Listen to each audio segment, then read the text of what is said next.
Hey, my name is Joe, And I'm Mary Beth. and this is the best of Gen X. We are in our 40s. And we're siblings, We'll talk about adulting in a world so different from the one we grew up in, so excuse us while we save a generation. one episode at a time. Let's go.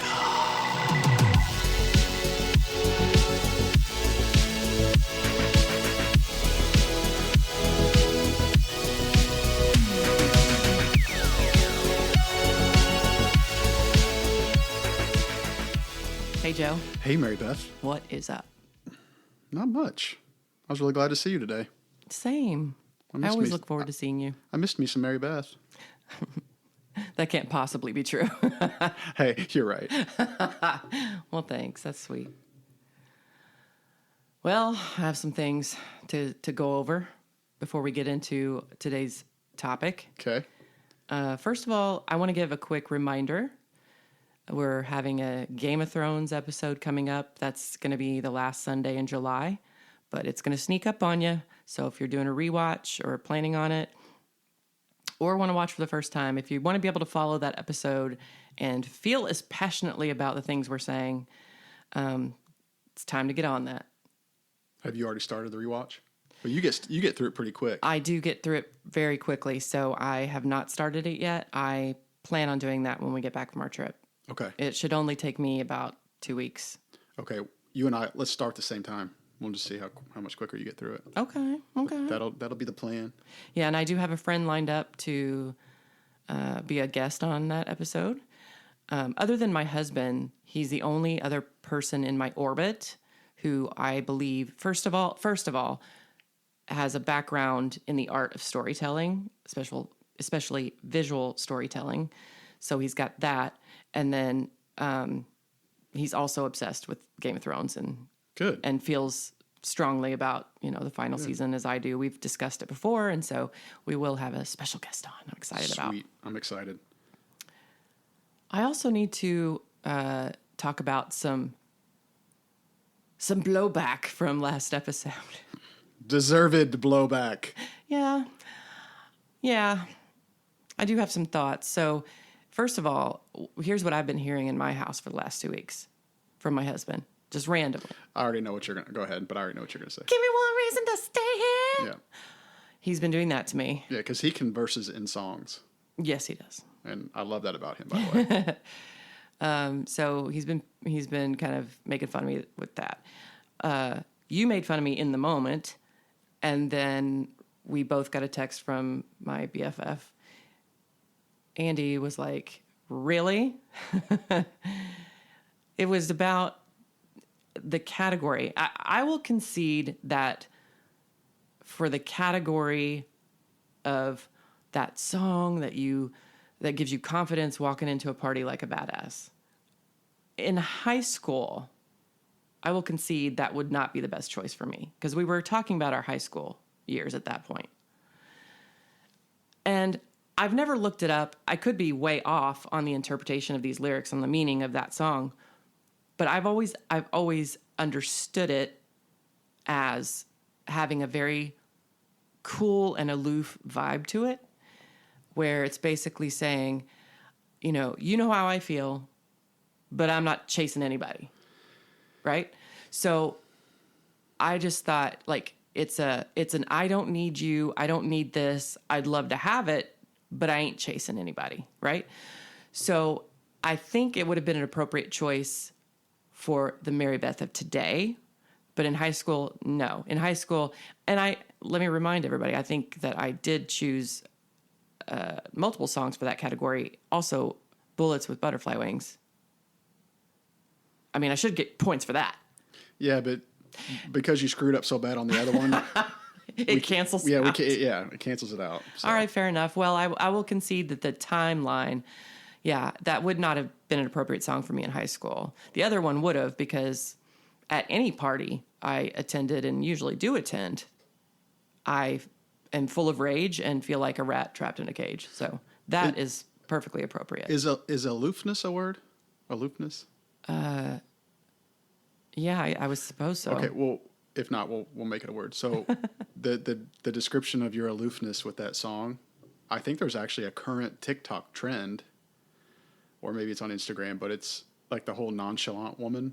Yeah. So that's what you're talking about. That's what I'm talking about. But that's who I am now. Yeah. I wouldn't have been that person then. So I will concede that it was the wrong choice for that reason. Like weak choice. Also, we're getting close to our trip. Yes. Really close. I'm excited. And I'm having packing anxiety, man. Why? Just like want to make sure you're bringing the right things or not sure what to bring, or is it a combination of both? It's always a combination of both. Here's my baseline when it comes to packing. Well, it's probably just my baseline in life, but it's no secret that I am a creature of comfort, right? I need to be comfortable. I don't like being physically uncomfortable. I mean, I don't know anyone who does like it. I'm just saying This is news to me. I've never heard this before. We've talked about this. I'm joking. Oh, okay. So when it comes to packing, I overpack because I think of all the possible scenarios and how I'm going to feel in that moment. Will I be hot? Will I be cold? So I need something where, okay, we're not doing anything because it's raining out. So we're in the condo, but the condo's cold. So I need comfy warm. But what if it's hot? I need comfy cool. And then we go out. I need dressy out. I need casual out. I need warm dressy out. I need cold casual out. I mean, that's what my mind does when it comes to packing. And so I tend to overpack thinking I need to be prepared for discomfort in any possible scenario. Yeah. Because when you're away from home and away from all your things, I guess I have a weird, irrational fear of being uncomfortable and not being able to do anything about it. I mean, that's what it boils down to. How do you handle that? You talking about the fear or just like the packing part? Either. I don't fear anything. Right. I forgot. The packing thing, what I do, especially like with trips like to like tropical climates like Florida or, beachy areas, I always make sure I pack at least 2 like pullovers, hoodies, something for like cooler, windy evenings. I always make sure I just pack at least 2. And that's all. And that's it. That's my train of thought. Because you're definitely going to need one, because I've been to those kind of places enough times where evenings get a little chilly if you're going out to dinner and stuff. And it's been unseasonably cool anyway. Yeah. So I always just bank on having to do that at least once, and I don't like re-wearing things like consecutively. That's another thing. So that's why I always do. That's why I do 2 of those, because that way I can not wear it consecutively, but then alternate. And if we're only going to be there 7 days, it's not like I need 7 different pullovers or hoodies or something for chilly weather. We will have access to washer and dryer. We will have that, and that's another reason. So I do need to like chill. I know that. Yeah. But here's another wrench. Overthinking it way too much. In addition to my usual packing anxiety, I have, and here's an update on my weight loss journey. So as of this morning, I've lost 76.6 pounds, which puts me 3.4 pounds away from my goal. And because I have not yet accepted that I am a different size, I have not bought any new clothes. So I've basically spent the last year wearing super baggy stuff and being really comfortable. Mm-hmm. But if there has been an occasion or a reason for me to I'm going here, I need a pair of jeans because none of mine fit, so I'll go get a pair of jeans. That, my shopping has been limited to that. And so now it's crunch time because we're going on a trip and I need clothes, like normal clothes, going out to dinner, Yeah.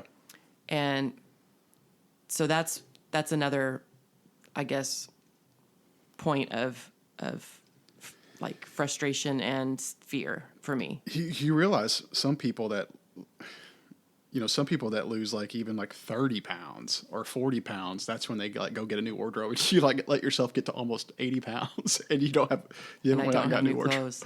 Well, I guess, I've heard this, I've heard people who've, lost a lot of weight or people who have eating disorders, whatever, where they don't see themselves yet as thin. Like, I'm looking in the mirror, I'm thin, I don't feel thin, I don't see thin, and it's hard to accept it, even though it's a good thing. You just don't feel like it's real yet, and you feel like if I go buy a bunch of clothes, and I can't throw out. I was really proud of myself because this morning and yesterday I spent a little time just going through a couple of drawers and throwing things out. Like, I don't want to let go of my larger clothes just in case, you know? Yeah, no, I get that. So anyway, I need new clothes. We're getting down to the wire. So shopping has to happen. And unfortunately, because I don't really know what size I am now, I have to go. I'm an online shopper. Mm-hmm. I have to actually go to a store and try something on. You have to go window shop. That's exciting, though. I mean, it's fun. There's some fun to that. Yes, I mean, you know, because you and I are in similar boat. I'm certainly not lost 80 or close to 80, but I've lost enough where I had to go get some new sizes and stuff. And it's pretty cool.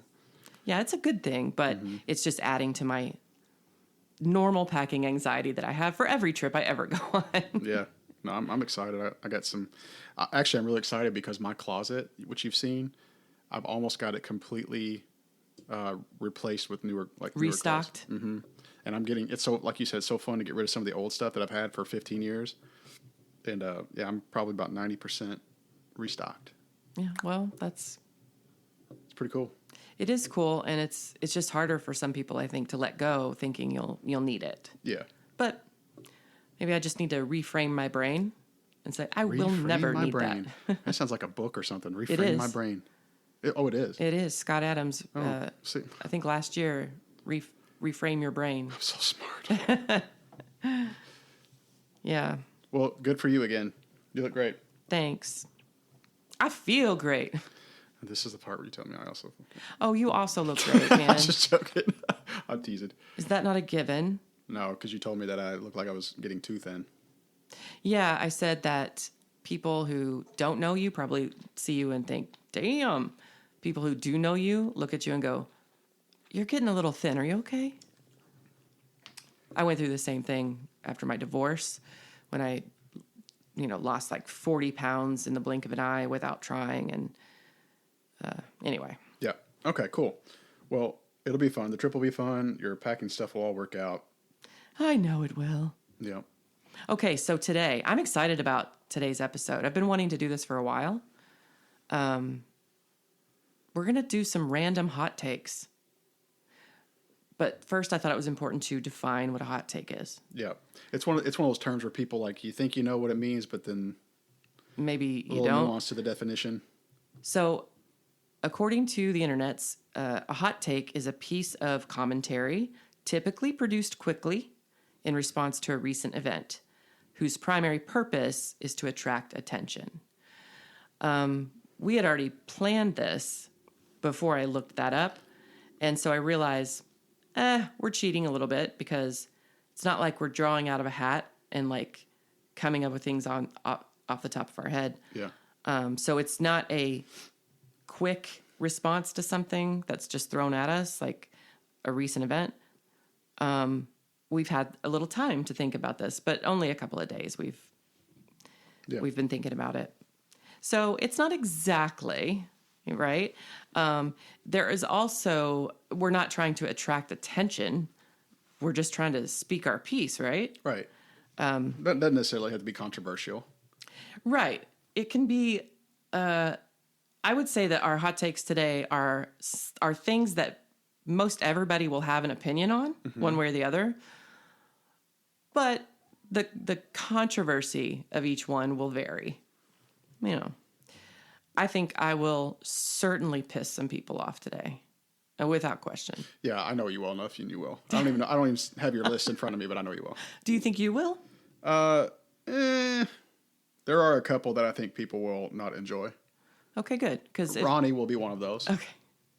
Because if you're not a little controversial, then it ain't a hot take, and it ain't worth our time. Okay. Shall I go first? Sure. Now, I guess I should preface this. we didn't really categorize these things. No. Okay, so we're kind of going to be all over the place, I would imagine. Yes. All right, so I'll begin. Okay. Wait, let me take a sip. Wait, Let me take a sip. can you hear that? That's one of my brother's amazing drinks. Concoctions. Because as we know, it's 5 o'clock somewhere. It's 5 o'clock somewhere. Okay, here we go. Group texts are the worst thing to happen to humanity since regular texts. My reactions are going to be genuine because I've not seen your list. I kind of like them. You like group text? Actually, I kind of do. Why? I just like I like the banter. I don't know. It's like if you're a social person, it kind of bleeds into technology, even if it's like not in face-to-face stuff. But I just like the interaction, I like the banter. I like getting ideas and thoughts from other people, like perspectives. I just like the humor in it sometimes, a lot of times. Like our family group texts are just never serious, it seems like. Yeah. Yeah. But you certainly do have people that like leave the conversation or, get pissy when there's too many replies. But I like them. I kind of enjoy them. It's kind of like you're hanging out with your friends or your family when you're not really with them. It's like a way of connecting with them. You know what I mean? I know exactly what you mean. So that's why I like them. That is one of the fundamental reasons you don't like that it. I don't like it is because, and maybe we've talked about this before in our cell phone episode, but for all the good that's come from the smartphone, I just don't enjoy the fact that at any point on any given day, you walk into your kitchen to make a sandwich, you're bringing literally everyone you know with you into the kitchen. I don't like that. Well, how do you mean? If it's a group text, what is it? How are they going in the kitchen with you? I don't understand that. Well, I think, I have sort of a piggyback point to this hot take. You're going to have to start making more sense for about me. group text. Well, the group text thing, I'll just get that out of the way. Okay. I agree with everything you said, and I enjoy it for a short time. Mm-hmm. I think there should be a, 5 reply limit. A limit on free speech. Okay. Go on. Well, it's some of us work. I know what you mean. And in my line of work, creative writing, I need to be able to complete a thought in my head. So the constant pinging, I can't do. But then if you hide alerts, which I normally do, so I can, finish a sentence, I hide alerts, but then you run the risk of, where'd Mary Beth go? I don't want to seem like I'm not interested because I am, but let's get the message out. Let's laugh about it together. And then let's go about our day. That's my problem with group text is how long they go on. I get that. And I don't even mind if they're every day. I just don't like how they just go on and on and on. Well, maybe there can be like group text etiquette up front where you can say, "Hey, I hear you guys. I'm dealing with the work thing, but I'll be right back." You can do something like that. Yeah, and I also don't like something that our mom does. God love her. There's no reason. Like, we have a family text where it's the 5 of us, and that, like, I never delete that. That one's constantly, I'm always in tune with that. I'm plugged in, right? Mm-hmm. I feel like so much we could just share there, but instead, Mom will text me and Jen, right, to share a video, and then she'll text me, you, and Jen to share another video, and then she'll text me and you to share another video. Like, yeah. That I noticed that last week. Okay. I had like 3 separate group texts, and like one was just me and you, one was me, you, and Jen, one was me, you, and Mom. Exactly. And then Dad was in one of them. I can't. I can't. Okay. So I think cell phones, smartphones, I think they're in general just a moral failing. Mm-hmm. I pride myself on being one of the early voices of dissent when it comes to the cell phone, because we were waiting tables at that age. Yeah. And I remember when only a select few in the public had cell phones, and it was usually the business guy on the go. Right. And I used to think, like, you would try to take their order and they're on their phone, and you're holding me up, man. Like, you're holding everybody up. Are you that important? I mean, that was my thought at the time. Who's so damn important that they need to be available 24 hours a day? Isn't that something? Now look at us. My thoughts on that have not changed, Joe. I know, but it's like, it's so crazy. Now, like, elementary kids have cell phones. We have, in such a short amount of time, we have all gotten used to and accepted this as a way of life. We are all now available 24/7. It's convenience. It's just, that's what it is. Now, see, to me, it's an inconvenience. Well, I mean, it's both. It's both. But I miss the days when we were not expected to be available. oh, I miss 100%. Okay? Yeah. Everyone, what I mean by everything I'm saying, I don't like that everyone feels entitled to my time. So, like, if you text me if I don't text back within like 10 minutes, you're thinking, where is she? Does she hate me? Is she ignoring Is she me? mad? And I'm not talking about just me and you. I'm talking about the culture. Yeah, you in general. The tech culture has made us go, are they ignoring me? Oh, it's yeah, we talked about that, and I think in one of our episodes where it's like it's a mind effer. Is she okay? Yeah, or she left me on read Or read or whatever. Right. And I don't like that there is now this expectation of getting back to someone in a prompt manner while I'm busy living my life.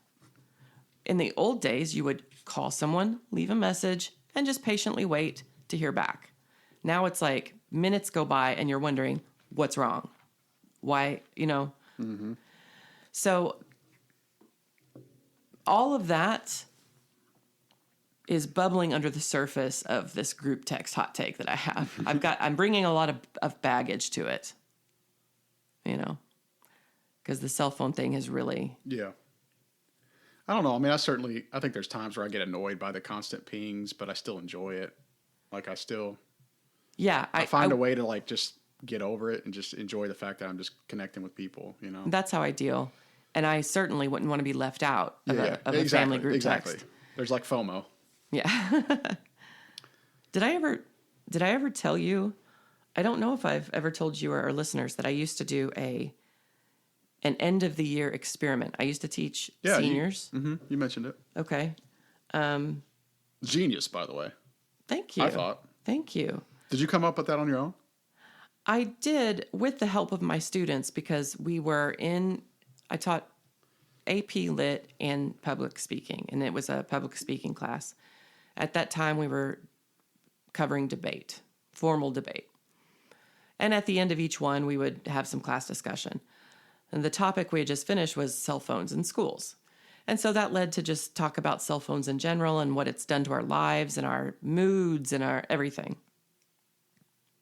And this one particular girl, and you know her, I won't say her name, but we're talking about an incredibly smart, capable young woman, like wiser than her years for a senior, just had a lot of sense about her.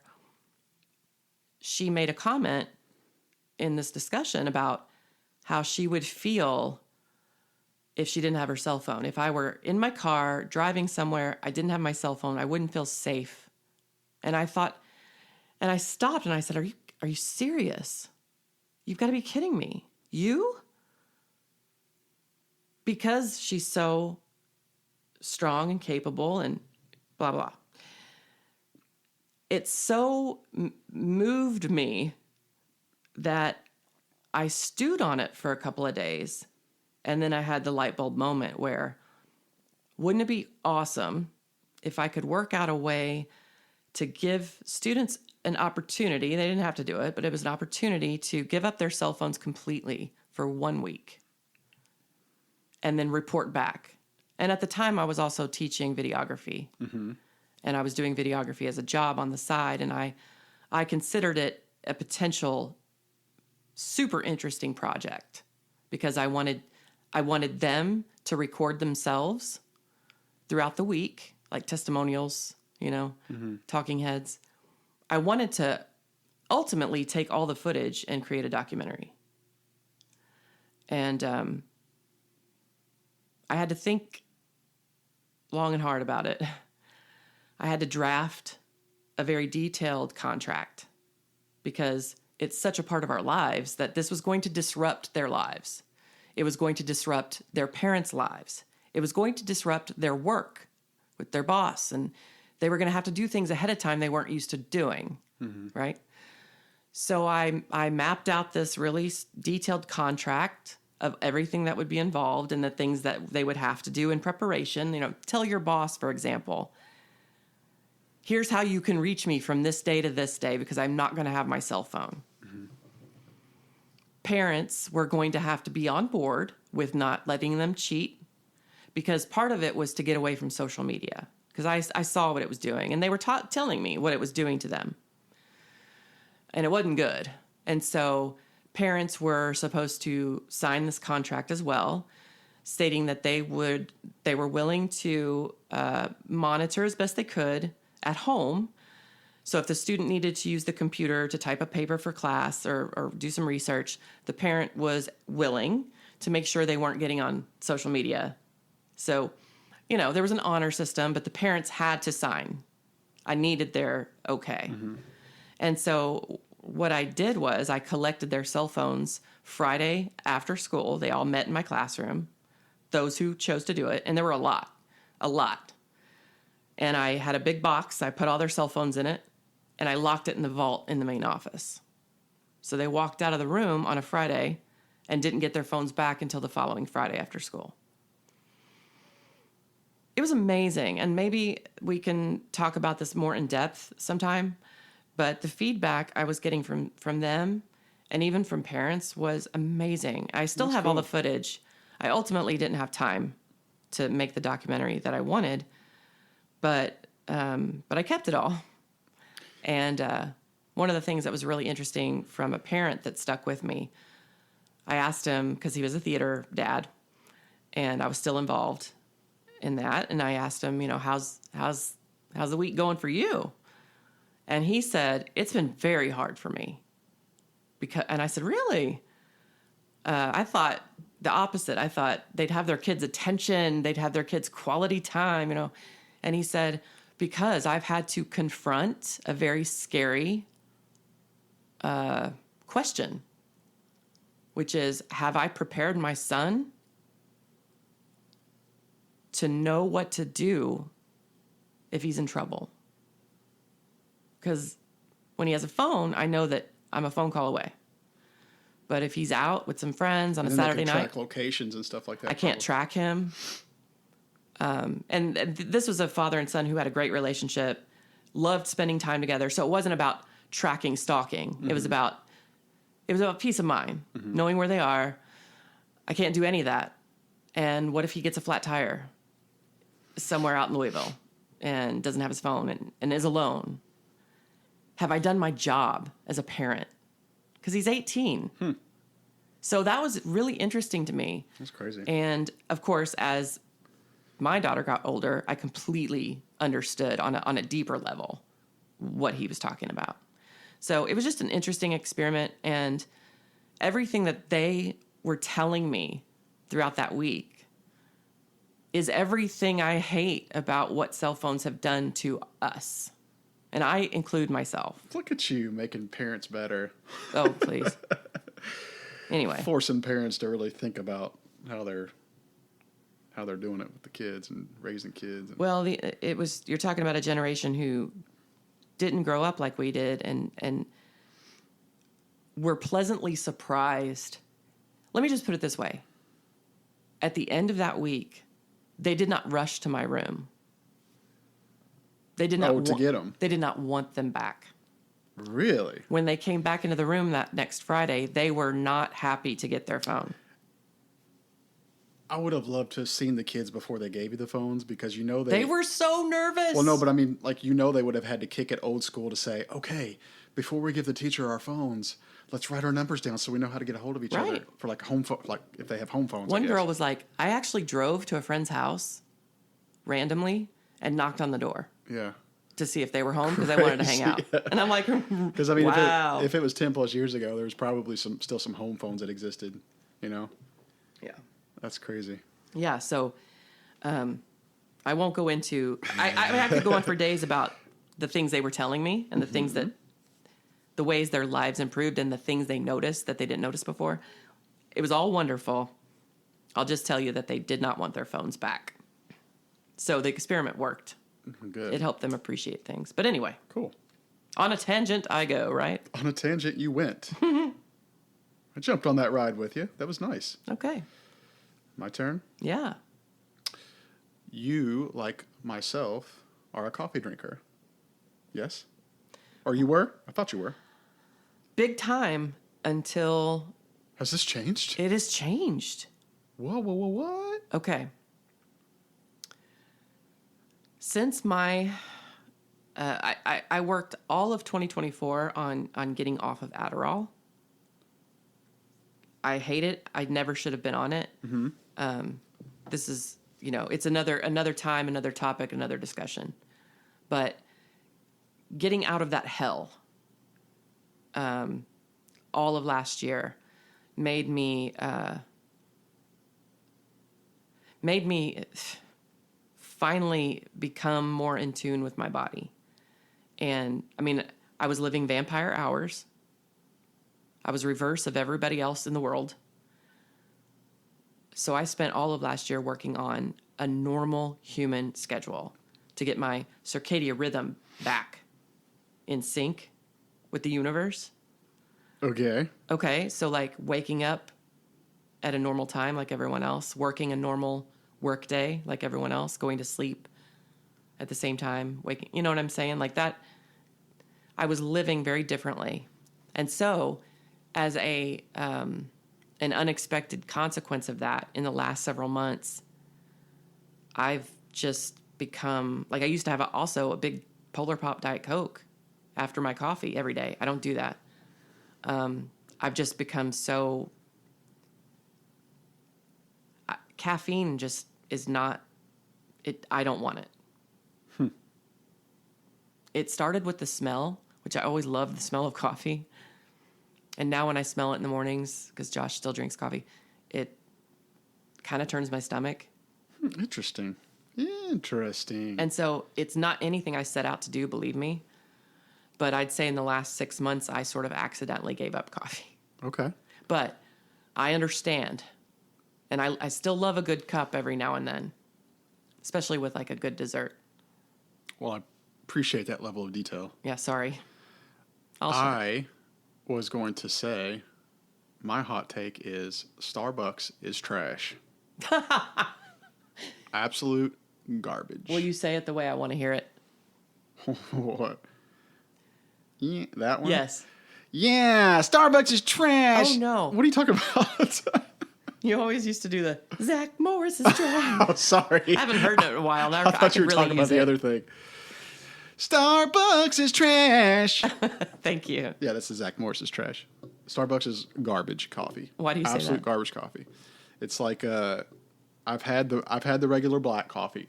Nobody on this planet can convince me that they order Starbucks coffee black and they like it. Nobody, not one person. Not one person. Because I have tried it. I tried it one time when there was a new Starbucks, Mary Beth, that was so my old building my first company that I worked for, they had opened one at the very bottom floor by the elevators. Everybody was so excited. And I thought, you know what? I was kind of getting into coffee. This was, let's say 15 years ago. Yeah. So I was kind of getting into it. Felt like I should drink it. I'm an adult now. I'm an adult now. Got a big boy job. So I had a work friend, a workmate or whatever. He liked Starbucks, or he said he did, which I don't believe it. So he said, let's go down there and get one. I said, okay. So I went down there, and I thought the macho thing to do was to order a black coffee. Okay.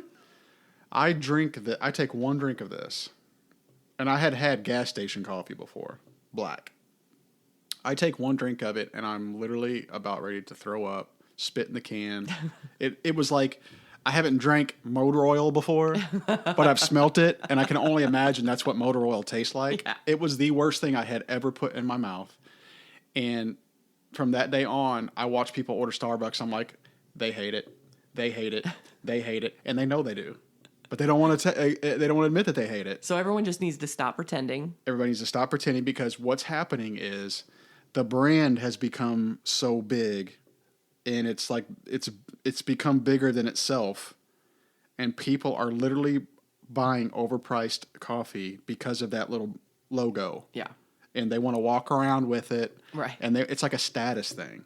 I will agree with that for sure. It's terrible coffee, Mary Beth. It's the worst stuff I have ever had. I would take a pot of gas station coffee all day, every day over that. And when I tell people this and they're like, "Oh, you're full of it," I'm like, I don't care what you like. I have no problem telling people I will take the old cheap pot in the gas station all day long over that, all day. Yeah. Folgers, whatever the basic stuff is, it's terrible. I've actually never had their plain coffee. It is terrible. It is terrible. They do make really good iced drinks. Yeah, so I'm just talking straight up coffee. Straight up coffee. I'm not talking Frappuccino with the whipped cream and the Oreo crumbles, whatever. That stuff I will concede is good because I've had it. Mm-hmm. Like in a pinch, I'm at an airport. I'm like, I want to get a Frappuccino. To me, that's like a milkshake. Yes, exactly. To me, with a little coffee note to it. The actual coffee is terrible. And if you pour it like in a sink or whatever, will it look like sludge? It's got like a greenish hue to it. No. It's terrible. Mary Beth, it is terrible. And back when I was on Facebook years ago, and I'm glad I'm off of it, but there was this dude that was like Mr. Hipster. He was like Mr. Hipster, yes. Wore the skinny jeans when like Mr. Hipster, and he like lambasted me because I said Starbucks was garbage. Yeah. And he was like, and you could tell his reply was smug. He was like, LOL, you're unbelievable. Like, you know how successful Starbucks is. And, he's like, for you to even say that. And I was a barista, like talking about his advanced knowledge of how to like brew coffee at Starbucks. I was like, dude, you can miss me with that stuff because I'm a barista. He threw his credentials out. Yeah. First of all, I want to reply and go, of course you were. Secondly, dude is trying to oversell it. He knows it's awful. And he was basically trying to tell me that their coffee was good because of their balance sheet. Right. But I'm like, dude, that means nothing to me. Exactly. I know how branding works. I know how marketing works. Exactly. And that's exactly what that is. You see less people walking around airports with like gas station coffee, like cheap gas station coffee, because it looks bad on them. Versus if they had that cool white cup with the white lid and the green logo. That to them is a big deal. The best coffee I've ever had? I'll tell you what's the best coffee I've ever had, but go ahead. Dunkin' Donuts. Fierce. Way better than Starbucks. And our friend Jordan, actually he was my friend first, and then you adopted him. Stole him. You stole him. Okay. Let's be real. You stole him, but he and I would meet for breakfast a couple mornings a week, and we would hit the Dunkin' Donuts, and their coffee was just, I've never had coffee that good since. Way better than Starbucks. Oh my God. It's not even close. Delicious. I even bought Dunkin' Donuts coffee in the store and tried to make it myself. Not the same. Yeah. You're going to think I'm super silly for this, but my favorite coffee, and it's in my house, and it's what I buy every week, is McCafe, the McDonald's brand. Really? Amazing. Really? Their premium roast, out of this world. I'm a Folgers Colombian myself. I think Dad drinks that, or he did. But I drink the McCafe premium roast with 1 pack of Splenda, and that's it. And it's amazing. Can we just both agree also that the Keurig is the worst? No, because I have one. I like it. I like having one for like hot chocolate. You say it tastes different? The Keurig is just like hot brown water. Are you saying Keurig or Keurig? Keurig. Okay, I thought you said Keurig, and I was going to have to... It may have sounded that way. I was going to have to correct you. I may have sounded that way. No, it's... The Keurig to me is, again, another gimmicky thing. If you like your coffee strong, there's nothing you can do. There's almost nothing you can do. I get that, but I've never really cared about strength in my coffee. Oh, I did. I just Mine like had a to certain be- taste, and if mine it had to tastes be the way I strong. like it, I'm good with that. Mine had to be really strong. Yeah, I don't know. I'm not And so big Keurig on is just too watery. Yeah, I'm not so big. Too watery. It does sound like I'm saying Keurig. Keurig. Yeah, quit doing that. Keurig. Keurig. Semblance. You can't say anything right. Keurig. Keurig. Am I putting the wrong emphasis on the wrong syllable? Je m'appelle Keurig. Blah, blah, blah, blah. You can't say anything right. You're not speaking French. No, I'm not so big on that, but McCafe Premium Roast, I'm telling you. Okay, good to know. Yeah. Okay. The best tell that someone's a douche is if they use the phrase as per in an email. Oh, yeah. You're a douche. You're a douchey douche. Yeah, you're a douche, and you're doing that on purpose. Right. It's your way of like digging at somebody without Right. unprofessionally digging at somebody. Like, if you were, like, you basically are saying, if you would have listened in the last meeting. Right. As I've already told you once As before. I've already told you before. Yeah, and I'm like, you would never say that to my face. Right. But that's what the as per means. It's very passive aggressive. Yeah, it's super douchey. And- Super douchey. To this day, like, I haven't been teaching for many years now at this point, but I worked with someone who was a douche from the top of her head to the tip of her toes. Like, she just oozed douchery. And she did that all the time. And so I can't read those words together without thinking of her and then getting triggered. But I think that's a good tell. Oh, yeah. I don't respect anybody that does that. Do you ever do it? Hell no. Hell no. Hell no. No, I got my wits about me. Is that it? That's it. Okay. Mary Beth, no band will ever be as big as the Beatles. Ooh. Listen to me. Ever. No. Ever. Ever. Period. Period. And let me tell you why. Okay. You think about all the bands, even today, that are influenced by the Beatles, or have been. Certainly the ones in our generation. And they have sold, like, I mean, the number is crazy. It's like 500 to 600 million records worldwide. Wow. To this day, they are like the highest selling band Really? ever. You looked this up? I have. Wow. And I'm okay to say that, obviously, because I love the Beatles. Right. As I was do going to you. say. As per our childhood. As per our upbringing. Because Big Joseph would be downstairs with his acoustic guitar playing Beatles tunes. We grew up on that. So my instinct is to agree with you. And on top of that, the data suggests or says that they have something like 20 or somewhere in the ballpark of like 20 plus top number one hits on the Billboard charts. Like that's more than any other. Oh, really? They're still record holders? Yes. Wow. I didn't know that. So you think about it. And what's even crazier is, I'm not going to get this number right, but they were only together for like, what? It was short. It was like 6 or 7 years Yeah, or something it was a like short. that. It was a short but an amazing, But their impactful impact, ride. yeah, I was going to say their impact was just, It goes on. it's extraordinary. It I is. mean, Dad always said it was just such a different sound. And the songwriting was just next level. It's like the songwriting was so, not extraordinary. I've already used that word. Not next level. I've already used that word. The songwriting was so ahead of its time, I guess. And they were good too about having these like quick, Yeah. their songs were like 2.5 minute, bangers. So they were just churning out and very catchy. catchy. And the combination of Lennon and McCartney Was magical. It It was magical. just don't know that it'll ever be touched again. Yeah, and the only reason in I that hesitate way. to completely agree was because my first thought was not living in that era. It's hard to gauge their status. I mean, we can watch all the documentaries we want and know that people were just wild about them and it was a phenomenon. But it's different than living through it. Sure. So I hesitate to agree fully just because I'm like, well, how do we have anything to compare it to? And how would we really know? But everything that you just said, like you brought receipts. Mm-hmm. And so I'd have to be fully on board with what you said.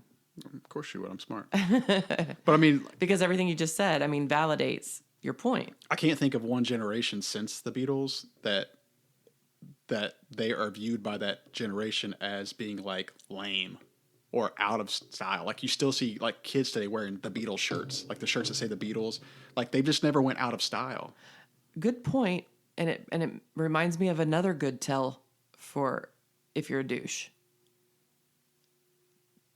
Being proud, loud and proud about not liking the Beatles. I feel like I know people who have made this point before, almost like they're trying to be edgy. 1,000%. Okay. 1,000%. I'm glad I'm not the only one. Yeah, because I think if you just truly gave it a listen with that objective, And you don't have to love them, right? but I know people who would just chime in with, "Oh, the Beatles suck." Yeah, And it's like, okay, I'm pretty sure you're just trying to be edgy right now. yeah, you can't, in my opinion, if you're a sane human being with a rational brain, you can't listen to anything pre-Beatles, Yeah. and then listen to the Beatles and be like, yeah, that's just okay. Yeah. I feel like it's just like a douche committed to nonconformity who would say such a thing. Yeah, like, exactly. about that. Now, can I add to that? Because I have a couple others that are Please. music related. Please. That I think we should just roll right into. Let's do it. I think this might piss off Ronnie. Pink Floyd sucks. This might piss off Josh. It might piss you off. It doesn't. No, I'm not. Yeah, Pink Floyd sucks. I'm not easily angered. I get very passionate. Yeah, Pink Floyd sucks. I disagree passionately with things, but I'm fascinated. I don't think there's anything in any of their songs. Of course, they have the catchy, like the Dark Side of the Moon, like the whole Wizard of Oz, The Wall. you know, all that stuff. But to me, they have decent core. They have a decent chorus in a couple songs, but outside of that, I think they're awful. I think they're boring. I don't like their music whatsoever. Really? And they have like the catchy album cover and the shirt that people wear, that kind of stuff. But I just don't think their music's exciting at all. Interesting. I think it's really, really bland. Interesting. Like We Don't Need No Education, like that stuff. They have a couple catchy of those, whatever those are called, choruses or whatever they got going on. Outside of that, I think they're weak. I love Dark Side of the Moon. I mean, well, that's okay. You can. That's why it's hot. That's why it's a hot take. I know. Yeah, I'm gonna have to disagree with that. I love their sound. I mean, listen, I'm used to you being wrong. I think they suck. And I think the Rolling Stones are way overrated. I do agree with that. Way overrated. I do agree with that. So, there you go. All right. There you go. Do you have another musical one? That was it. Okay. Here's mine. HOAs are institutional Karenism, and I feel like they're the grown-up version of like siblings fighting with each other, and brother grabs your arm and starts punching you with it and says, quit punching yourself. Quit punching yourself. I feel like it's the grown-up version of that. And I feel like it's self-abuse because it's voluntary, but it's also not voluntary at all. So you find a house you love, right? And then you find out, well, there's an HOA. And you're like, okay. But I love this house. And also you think, well, an HOA is good because you want to live in a neighborhood where people keep up, maintain their properties. You don't want to live in a trash neighborhood where people don't take care of the stuff. Mm-hmm. But they're also a pain in the ass. Institutional Karenism, we pay an annual fee to be abused by Karens, in my experience. I just think it's very, very sad more than anything that an HOA is even necessary. They're not. Okay? No, they're but not. they are. Why? Because I've lived in neighborhoods without them.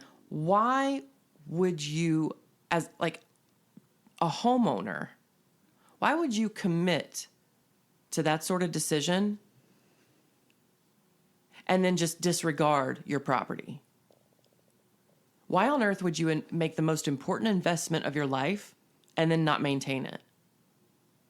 Like, that drives me crazy, but also the HOA drives me crazy. I think everyone should think like an HOA. I get the two sides of it. I get the two sides of it. You should think like one. Yeah. But we shouldn't be trapped into them because they're assholes. No, I totally get the two sides of it. I still just don't think they're useful at all. Because I had a neighbor, and you know him. I went to college with him. He was in our fraternity. He lived across from me in my old house before my divorce. And he had a neighbor, Mary Beth, that was exactly what you're saying. We didn't have an HOA, which was great, and we loved that. But on the flip side of that, he hated that we didn't have it because his neighbor was like this old couple where it was kind of their house wasn't being maintained, not just like aesthetically on the outside, but they had like 7 or 8 old cars parked in the backyard. I'm saying. Like, cars that you knew had like weeds growing around the tires because like they hadn't been driven. And exactly. And he was like, his name's Sam. He was like, I can't do anything about it. Like, what can I do about it? And having to see that. Yeah. Like, you pay a lot of money for your home. Yeah. And to have to look out your window or mow your lawn and look over and see trash. Yeah. So I do get that. I do agree with that part of it. It's sad that people don't take care of their most important investment. I get that. I guess to me, overwhelmingly, HOAs are not accountable. Yeah.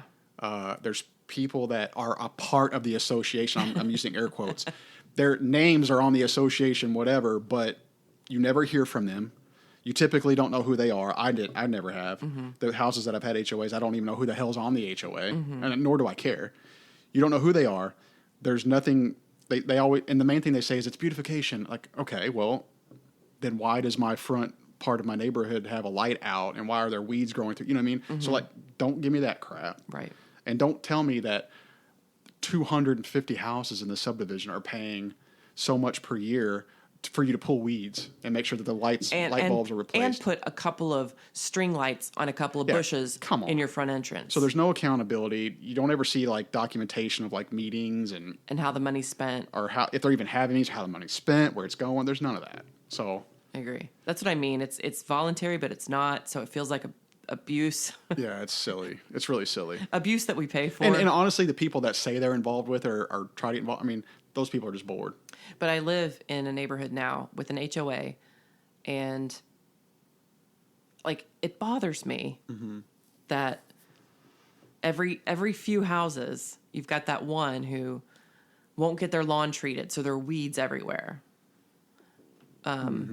Because those weeds can get into your own yard, and like, that bothers me. Maybe the neighborhood just needs to band together without the HOA. The residents just need to band together and go to these people and say, listen, can we all just be... Right. Like, quit hiding behind the HOA. Yeah, you don't need the HOA to go have that conversation with these people. Right. You know what I mean? Just go have the conversation with the people. You don't need to go through an HOA. HOAs are silly. So it's like my current neighborhood or my current house has an HOA. Now, the saving grace is it's only like $50 a month. No big deal. But it still pisses me off that I see no documentation of anything about it. I don't know who's on it, nor do I care. Right. I don't know where that $50 a month is going to. I just pay it. And the worst part is they charge you, this is a new management company, they're charging us on January 1 the full amount. So it's not even per month anymore, the new company. Yeah, we have to pay up front. And why we got pissed off was like, how are you going to charge people $750 for the year 2 weeks after Christmas? Yeah. Like, why are you doing that? The timing of that Like, sucks. why are you doing that? Do you really need it on January 1? Do better. Yeah, so I'm with you on that one. Okay. How about you? Let's see, Mary Beth. I feel like I have some really important ones, so let me prioritize. I know you're not a big sports person. Okay. Nike isn't the best sports apparel. Now, that's a hot take because I coach basketball. I coach high school basketball. I follow enough college stuff where Nike is perceived as like the GOAT of all sports merchandise apparel. You know, you got the shorts with the Nike swoosh, you got the shirts, the hats, the whatever, basketball shoes. And high schoolers and college kids eat that shit up. I know. And I'm here to tell you right now, Nike is mid. It's average. Yeah. The shoes fit horribly. I've never had a pair of shoes that fit worse than Nikes.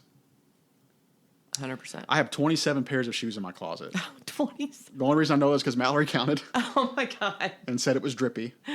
I have one pair of Nikes in that whole closet. Yeah. And they are the worst fitting shoes. And that's any Nikes that I've ever worn. Yeah, I agree. So I haven't bought Nike since like middle school. So the young kids perceive it as being like the Starbucks of like sports merchandise or sports apparel. But it's awful. And even the clothes don't fit me as well. Yeah. They also lost me with the Colin Kaepernick. Is that his name? Kaepernick. Mm-hmm. When they completely lost my support. Nike apparel is trash. I am much more of an Adidas. They endorsed him, right?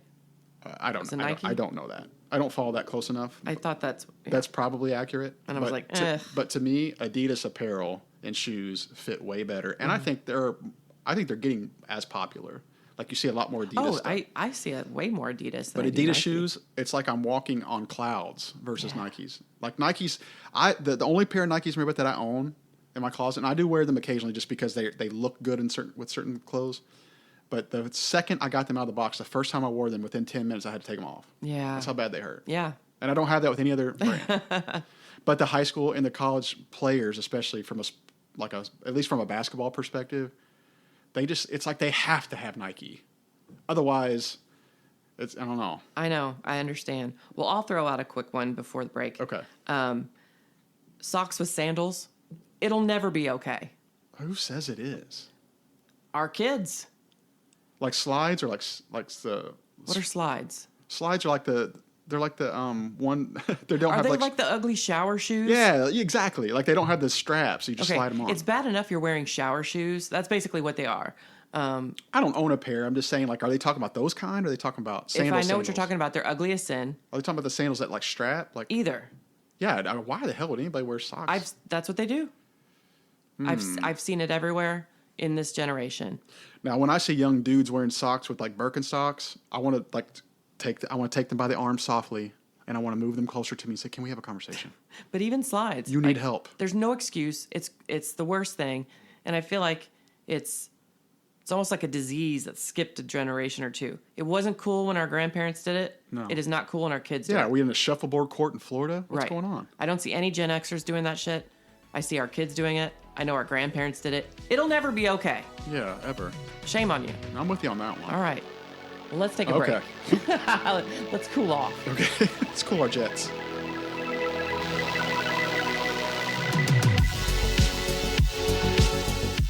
Hey, listeners. Do you like judging people as much as we do? Then judge us. To submit your criticisms and complaints about our show, you can reach us at gotohell@bazinga.biz. For all other comments, questions, or suggestions about future episodes, drop us a line. Send us a text from our website at thebestofgenx.buzzsprout.com and click on the link just above the show notes.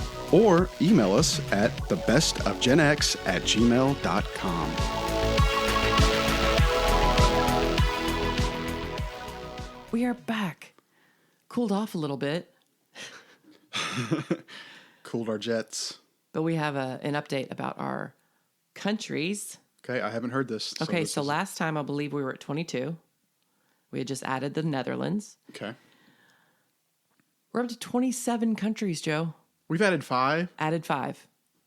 Oh my goodness. So welcome South Korea. Welcome Russia. Welcome Israel. Welcome Spain. Germany. Happy to have you. Get right out of town. Dunka Shane. Oh my God, that is amazing. I want to go to Oktoberfest. Right. And we'll wear like podcast shirts. Well, when we had Amanda on talking about her trip to Germany, it sounds like Christmas time would be a rad time to go. All the decorations and so rustic and festive. We do need to get some podcast merch. We can start like self-advertising as we're walking around. We need to start monetizing. Yeah, in countries. Okay. That's awesome. Wow. It's crazy that we just got like a fourth. Is that the math right? What? A fifth. We got like a fifth of what we had before today in a 2-week span. Does that make sense what I'm saying? We went from like 22 to like 27. That's like, yeah. My math not mathing. Well, my math is never mathing, so. Anyway, I'm going to take your word for it. Point is, it's a big jump in just a short time. Yeah, we also have some listener email. This is from Jessica P. in Summerville, South Carolina. Says, I couldn't stop smiling when listening to your latest podcast about the soundtrack of our youth. The deep dives into those songs that shaped us brought back so many memories. Oh, so cool. I know. Thank you, Jess. We're here changing lives, Mary Beth. We are changing lives. We I are love South saving a generation. One episode. We are. See, there was truth to that. I do love South Carolina, by the way. I do too. Yep. All right. Which one of us should start it off now? I think you have one that's been weighing heavy on you. This has been weighing heavily on me for months. If I get one more damn text about this, I'm going to blow my brains out. I'm going to tell my family I love them, and I'm going to blow my brains out. All right, look, it needs to be said. The person or persons in charge of the Jardiance ad campaign should be fired immediately and then taken out to a field and buried. Not murdered, just buried. This is Buried. Now, I have seen this at least once or twice, but I can't remember what's the gist of it. Well, let me tell you. I know you were. Okay. This was I'm putting the softball on the tee for you to just... All right, so the last episode I promised I wouldn't sing anymore, but I have type 2 diabetes, but I manage it well. It's a little pill with a big story to tell. I take once daily, Jardiance. And oh my God, look. Oh, I know it now. It's coming back to me. We see way too many ads for prescription drugs these days, and they're all terrible. But this one is particularly bad. There's a series. So the first one was like a commercial within a commercial, like they were shooting a commercial, it looked like. And then the next one was a redhead singing in an office. And, they're all pouring coffee and getting their lunch delivered. And Sure. The next one, I think, was dude doing his landscaping around his home, and everybody was pitching in. And then a lady in a grocery store with her husband and daughter. That one's probably the worst, well, I thought, until the newest one takes place on a baseball field. Look, my particular issue is that it's clear to me that this was orchestrated by someone whose theatrical experience is limited to their maybe one play they did in high school. And now they're in a boardroom and they're pitching this ad, and this person, this former theater kid who never got the rise of fame that they wanted, never had their moment in the spotlight, but had enough experience to say, hey, I'll do the choreography. It's like, you watch. Next time one of those damn commercials comes up, you watch.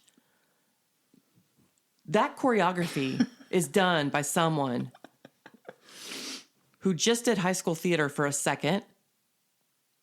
It's that bad. It was probably just an extra at that. And here's another issue I have. It is so hard to break into the entertainment industry. You can't convince me that these were the best vocalists. The baseball one is especially terrible.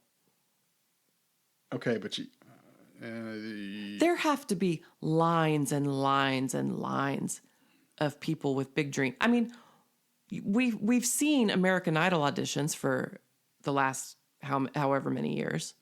There are singers out there, good ones, who don't get that ticket to Hollywood. They would be better than the people cast in these damn Jardiance commercials. The singing is horrible. The singing is offensive. I want to go against you on purpose on this one. I know, because you know how strongly I feel about this. I'm almost just doing this as like a brotherly, annoying kind of thing. Well, while you're thinking of something, no, I'm not. Let me just say, anybody out there who's with me on this, you're not alone. I feel you. Every time that Jardiance commercial comes on and you're suffering, you're not suffering alone. So honey, I'm with you. So my thinking is, they got you. Whoever created this ad got you. Because I can't get it out of my head? And they're laughing about it, thinking this is exactly what our intent was to get you to... Then I take it back. Take them to a field, murder them, then bury them. And, for that matter, they're not worried about the quality of the singing vocals. They're worried about the catchiness of it. And it's not catchy in a good way. It is. Well, okay. in your opinion, it's not. It's the earworm that you can't get out of your All head. they care about is people remember it, and you remember it. I hate it. I know you do. I know. I feel for you. Deeply I feel for you. hate it. I'm so glad to get that off my chest. And if you ever really want to talk about it offline, then listen, I'm here for you. But they did their job. Guess they have. It's rent free in your head. Okay. If you've never paid attention to them, folks, you just stop and look at every second of footage in these commercials, and you'll know what I'm talking about. And then you too will be bothered as much as I am. I would love to be like on the other end of like the TV to see your face when those come on. Like the pure disgust. Oh, there's a guttural hiss. You have that look in your face like you just smelled something real like wretched. Mm-hmm. I'd love to see that in real time. God. They're so bad. Really? I didn't think you thought that. They're so bad. All right, moving on. I finally said it. Okay. I think nobody 65 and older should be able to run for president. Interesting. That is a hot take. That's why I chose it. I can imagine why you would say that. Yeah, it's probably fairly obvious. And that's not to say that people that have been over 65 that have been president that I have not liked. That's not to say that. Right, because we have a pretty old president now. But and he's fantastic. I just feel There's a hot take for you. Okay, outside of, let's see, the current president's first term he was number 45. So outside of like number 44, right? And maybe a little bit of 43. Reagan was pretty old. Yeah, so I just feel like it's just too much of a trend, and we always hear about we need new, fresh ideas, and we need young leaders, and we always hear that. And the more I thought about it, I'm like, you know what?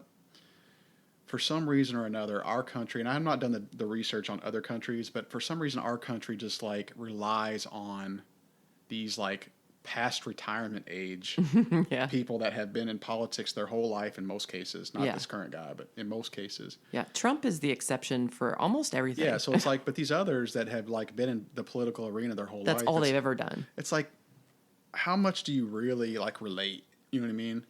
And you've spent your whole life like relying on a vote. Yes. I really feel like we need younger grassroots type people that are kind of in the trenches. Yes. You know, 100%.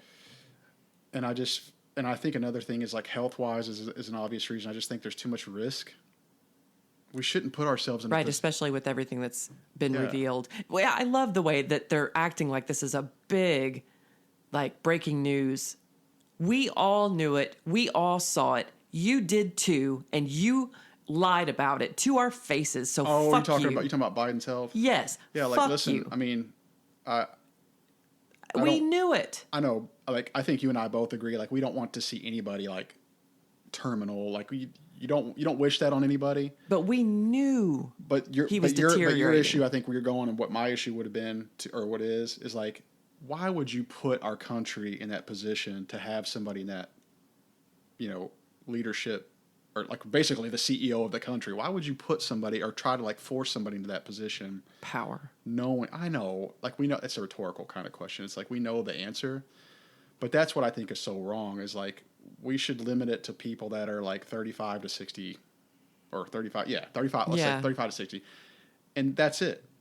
I mean, we can cry about how many terms and all this stuff, but at the end of the day, we need people in leadership positions that are less risky for a weekend at Bernie's experience. Yeah, like let's stop treating the president of the United States position as like a retirement hobby. Do you know what I mean? Yes. Like, let's be a little bit more serious. I mean, how much time? I mean, again, I'm not trying to bang on Biden because he's terminal and all this. Why not? But how much time and energy was spent on social media, on news networks about his possible dementia, they were showing videos of him practically falling down, just walking a straight line. Falling upstairs. Like, not stuttering, but like slow speech, like slurred, Speaking to people who are dead, that he knows are dead. Yeah, as if they're in the room. it's like what are we doing? And that could be. It wasn't just him specifically. It's like that could have been for anybody that was in that position. Like, what are we doing? Right. Like, what are we doing? Like, can you honestly sit there with good conscience and say, that's who I think should run the country, which we know is like a sleepless type of job, responsibility. Like, I can't imagine No, we all knew it. It frustrates me. You need It pisses me off. You need somebody with energy. You need somebody younger. Well, the bigger scandal of this is that aside the fact that we knew it, and we knew that they knew it, and we knew that they knew that we knew that, you know what I'm saying? Yeah. That they lied about it, and now some of them, like Tapper, are trying to be like heroes who are brave enough to come out and say it. It's like, no, dude, you fucking ignored it, lied to us about it. Everybody knew, and we knew before 2020. Yeah. But the bigger scandal is whoever's running the show, we didn't fucking vote for you. Right. That's the problem. Yeah, I just feel like we want didn't leaders. vote for whoever's running this country. I just feel like we need like natural born leaders in those positions that their health is peaking And not declining. Exactly. Once you get to a certain age, as we all know, scientifically, It's one thing after another. your faculties like diminish and Yeah, I think that's fair. I think that's a pretty fair. your alertness, yeah, all of it. yeah, it's just why would we do that to ourselves? I don't know. And I'm not just asking that to the collective everyone. Power, why would we do power. that to ourselves? I would agree with that one. That's pretty hot, and it made me pretty hot. Mm-hmm. Well, in the same grain, let's continue pissing people off. I think, and I've thought this for a long time, we need to make shame great again. Expand. We have so frightened ourselves away from the idea of shaming anyone or anything, or shame. Once like upon a time, sparing people's feelings and such. shame used to be a great motivator. The thought of doing something shameful used to be a deterrent of shameful behavior. But we have so coddled ourselves that we're not allowed to say what everybody knows. Because you can't, well, now you're victim shaming.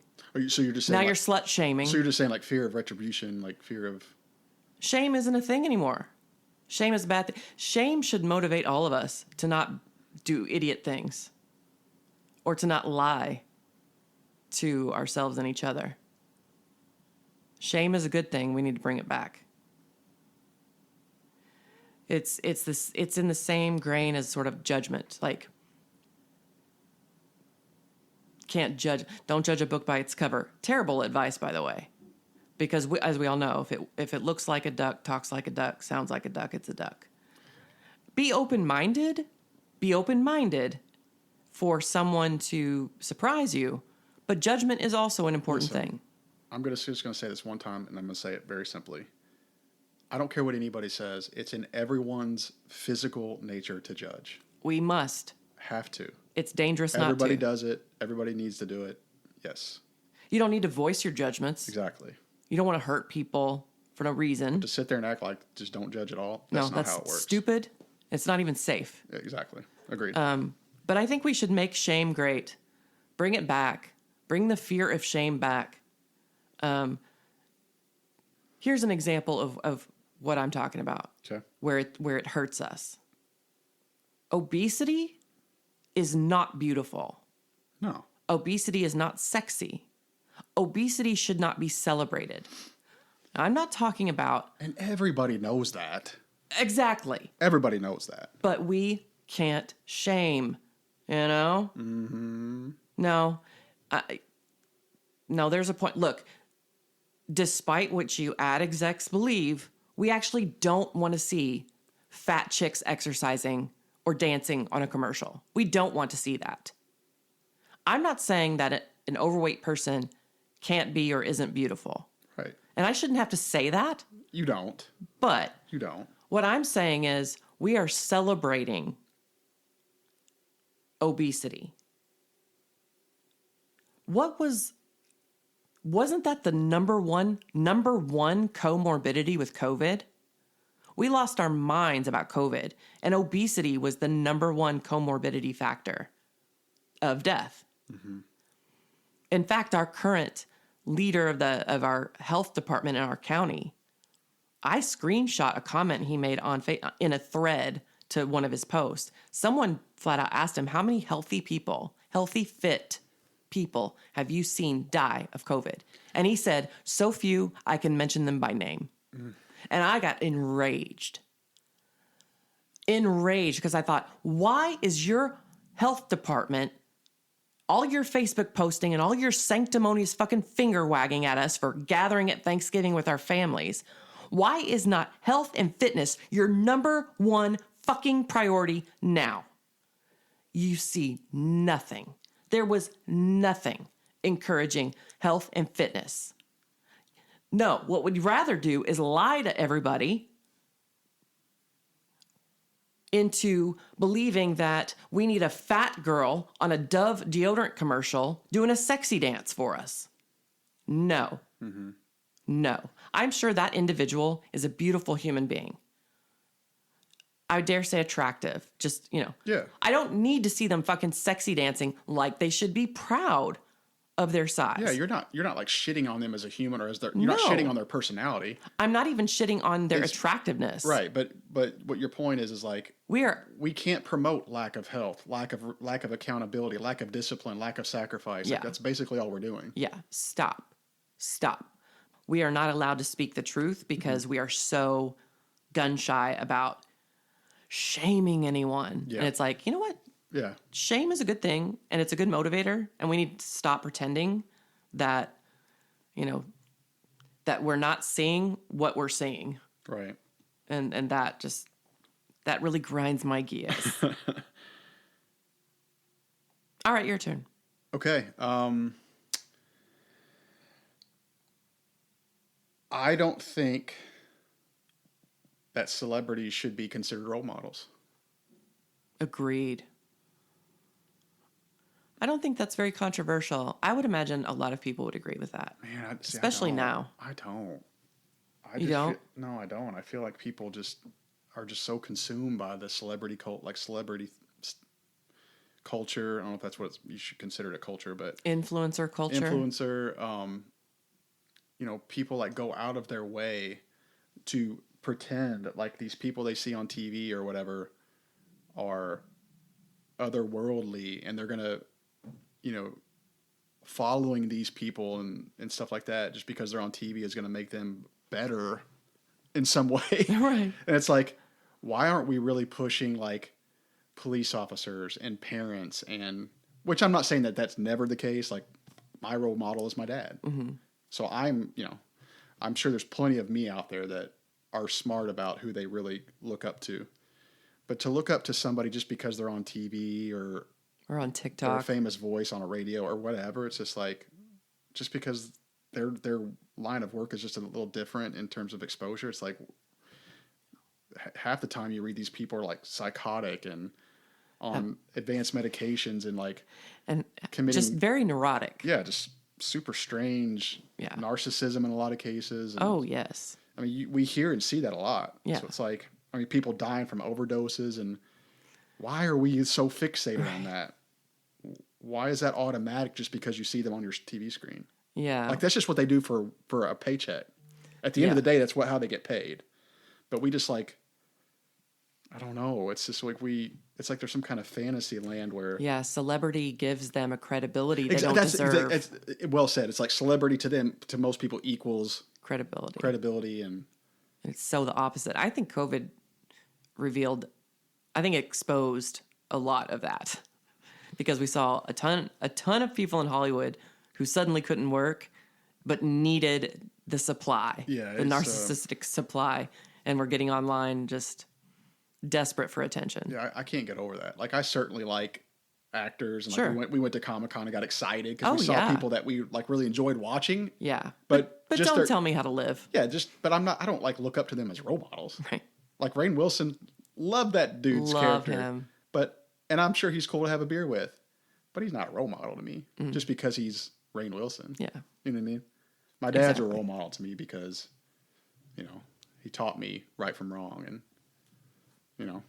taught me hard work. Let's make everyday good, decent people. Yeah, he taught me the value of family. Let's make that cool. Yeah, like school teachers, like people that really had an impact on you. It's like, those should be your role models. Yeah.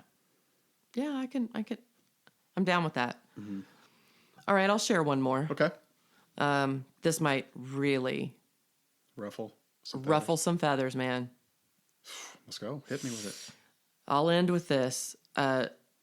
Charcuterie, it's just Lunchables for wine moms.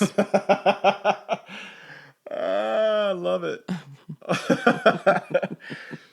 You said it right, too. I mean, people don't even say it I right. woke up one day and suddenly we had to make roses out of pepperoni and flowers out of strawberries. What is the deal? What is the deal? So like for people that don't, I mean, everybody should be aware, but like charcuterie boards are like cheeses and meats. It's a crackers. display. The pressure to, because I see it all the time on Pinterest and TikTok. I see like tutorials for how to make a beautiful. It's supposed to be a beautiful display like or an peanuts interesting and, display. Peanuts and grapes and salamis and cheeses fruit and cheeses. It's and become like an art form nuts of some type. and meat. And I'm not saying they're not nice to look at, and I'm not saying I haven't You wouldn't indulged. partake. I partake. I enjoy a good charcuterie. But let's be honest, it's Lunchables for wine moms. They are who we blame for this. The pressure to, I mean, why can't you just set out on a big old platter, cheeses, meats, some toothpicks, Mary Beth, I think we used to do that. a fruit tray. I think people used to do that. And it So was much never pressure. Yeah, it was never, there was no pressure to it. It's just, that's what it was. Now we've developed some type of like cult, like some kind of, like I said, some art form to it. I mean, it's right up there with the Stanley Cups. Yeah. It's like the pumpkin spice latte moms, Right. Had to muck that up too. Right. With their fall boots Holding their Starbucks cup. and their little straw hat and their It's just plaid scarves. It's just unnecessary. Just throw this shit on a platter and let's just let everybody dig in. We don't have to make it an art form. Charcuterie is the Hallmark movie of food. They put like this cool, like serene music behind it, showing it. It's like, come on, it's not that. Hey, it's not that deep. That's all it is, folks. It's not that deep. Lunchables. They're cheaper and take less effort. I don't need my pepper jack cheese cubes to look cool on a some type of wooden serving thing. just give it to me in like a little bowl. Right. Give me a Dixie plate. Exactly. That's it. That's it. That's a good one. All right. That's a funny one. Thank you. Okay. Last one, Joe. Oh, I get a last one? It's on you. Okay. Wow. I thought that was the last one. I would stay on food. Pineapple does not belong on pizza. I agree 100,000%. So if you do that, and we're currently friends, then unfriend me. I'm just joking. Delete me. Yeah. I love pizza. So the reason I wanted to bring that up is because I love pizza. Pizza is one of those foods that I could eat every day and not get tired of it. And I don't know, the pineapple's too sweet, makes it too sweet. I've tried it with pineapple years and years ago because I'm like, what's the fuss? And I was like, no. I ate it and I was like, no. I hate everybody that made this a thing. I hate it. It doesn't belong. It doesn't it doesn't complement Yeah. the other stuff in the pizza. I don't get it. It stands out, but not in a good way. Yeah, I don't get It's it. like, warmth, marinara, melted cheese. Something sort of chewy and sweet. Yeah, I don't understand it whatsoever. So no, it doesn't belong. It's never made sense to me either, brother. I'm with you on that. And I know that that's pretty controversial. It is, yeah. That's a big one. I bet you if you Googled hot takes, I bet you that's one of the top ones. Oh, it'd have to be. Has to be. Right up there with like toilet paper, Yeah. which goes over, not under, by the way. Oh, I'm an over guy. Okay. I do over, yeah. It's because you're smart. That's true. That's the only way. Hey, tell me something I don't know. It's the only way to do it. That's a hot take of the century. I'm joking. Here's one final one. How about we're awesome? And Generation X is saving the world. Well, I mean, it appears that more and more countries are buying into that and learning about it. Mm-hmm. I mean, we went from 22 to 27 in 2 weeks. So, I mean, the word's getting out. People are letting other people know.